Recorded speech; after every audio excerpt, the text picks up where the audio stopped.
तब शैतान ने उनसे कहा, यदि आप परमेश्वर के पुत्र हैं तो इस पत्थर को रोटी बन जाने की आज्ञा दें।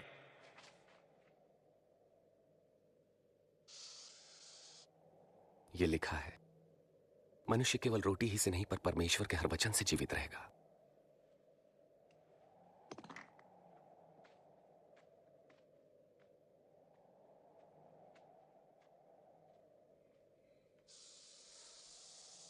तब शैतान उन्हें ऊंचे स्थान पर ले गया और पल भर में जगत के सारे राज्य दिखाए। ये सब अधिकार और वैभव मैं आपको दूंगा। ये सब मुझे सौंपा गया है और जिसे मैं चाहूं उसे ये सब दे सकता हूं। यदि आप मुझे प्रणाम करें तो ये सब आपका हो जाएगा। यह भी लिखा है कि तुम प्रभु अपने परमेश्वर की उपासना करो और तुम केवल उन्हीं की सेवा करो।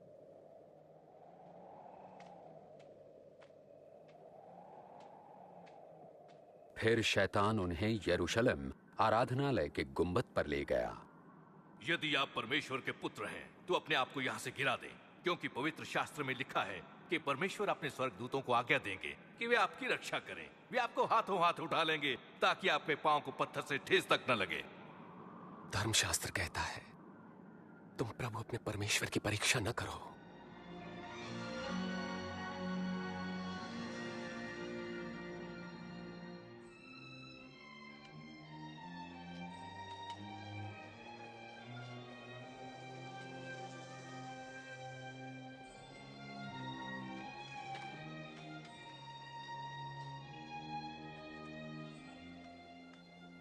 फिर यीशु नासरत आए जहां वो पले बढ़े थे।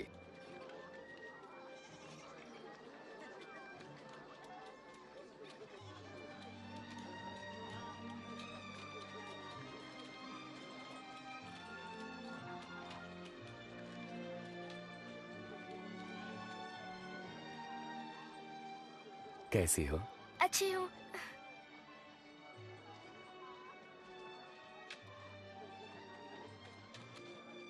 सब्बत यानी विश्राम के दिन नियमानुसार वे आराधनालय गए।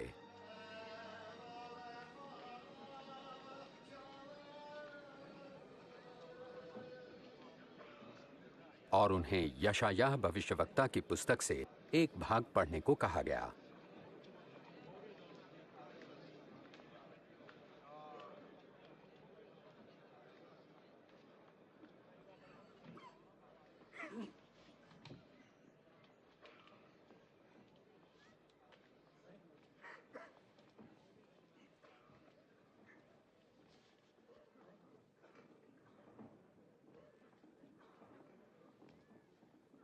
परमेश्वर का आत्मा मुझ पर है, क्योंकि उन्होंने मुझे दीनों को शुभ संदेश सुनाने के लिए चुना है। उन्होंने मुझे भेजा है कि मैं बंदियों को मुक्ति और अंधों को दृष्टि पाने का संदेश दूं, सताए हुए लोगों को मुक्त करने के लिए और यह घोषणा करने के लिए कि समय आ गया है जब परमेश्वर अपने लोगों को बचाएं। वे ठीक कहते हैं।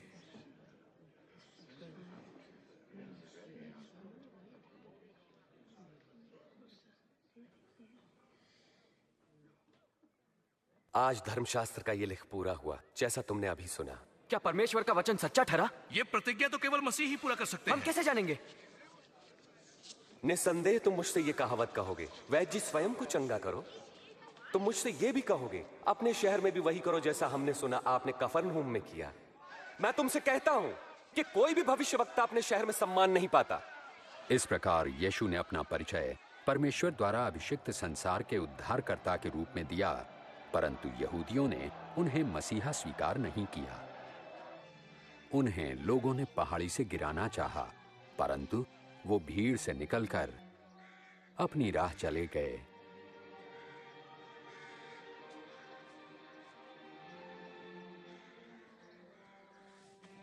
और गलील के नगर कफरनहूम पहुंचे।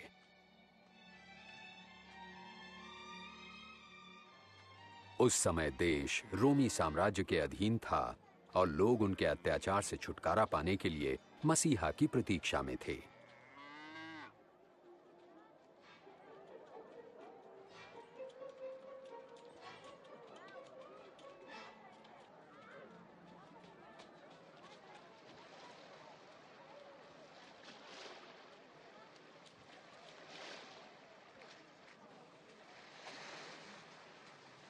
तुम्हें शांति मिले। आपको भी स्वामी। तुम्हारी नाव में आ सकता हूं शिमोन? क्यों नहीं? यीशु हमें छोड़कर नहीं जा रहे हैं ना? स्वामी हमें कुछ बताइए। हमें कुछ बताएं। प्रभु यीशु हमें उपदेश दें।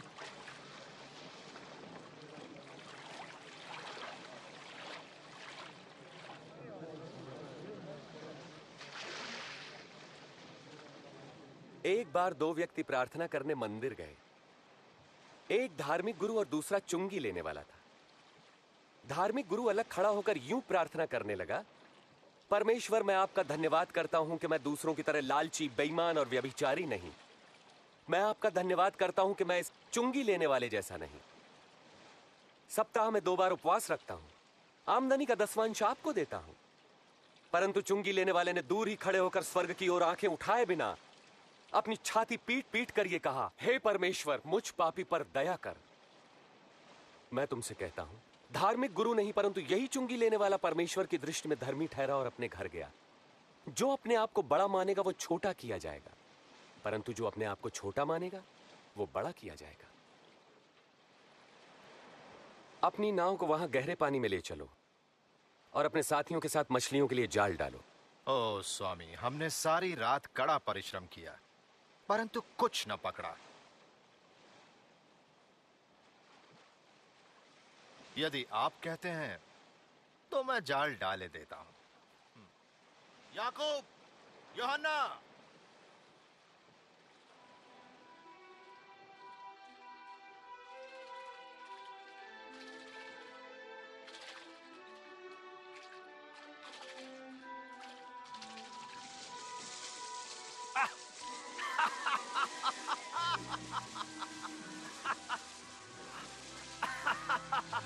याकूब, यूहन्ना, अपनी नाव इधर ले आओ और हमारी सहायता करो, जल्दी।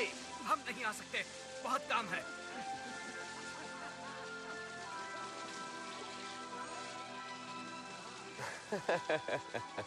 बस काफी है। इतनी मछलियां बहुत हैं।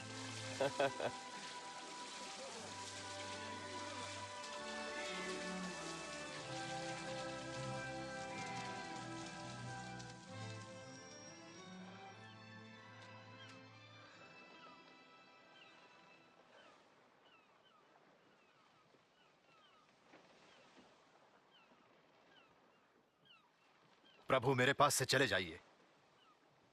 मैं एक पापी मनुष्य हूं। तुम डरो मत, अब से तुम लोगों को मेरे पास लाओगे।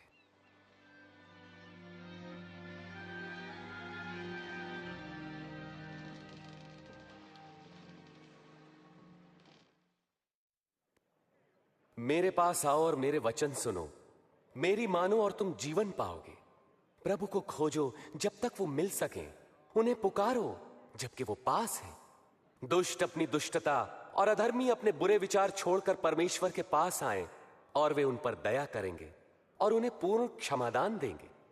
तुम आनंदित रहोगे और तुम्हें शांति मिलेगी। वे आ रहे हैं, वे यही हैं, देखो। यीशु, यीशु, मेरी इकलौती बेटी को बचा ले प्रभु, मुझ पर दया करें। मेरी बेटी केवल 12 वर्ष की है और मरने को है। कृपा करके मेरे साथ चलिए।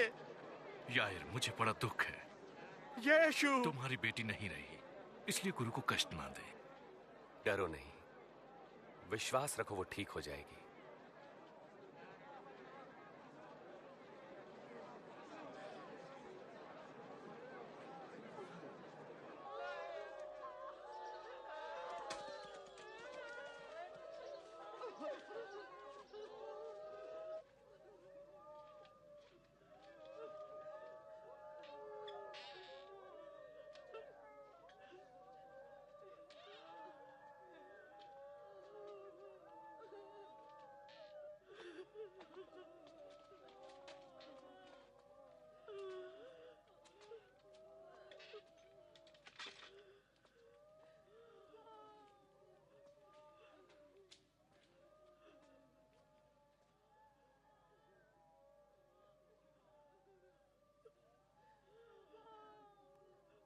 तुम रो मत, वो मरी नहीं है, वो तो बस सो रही है।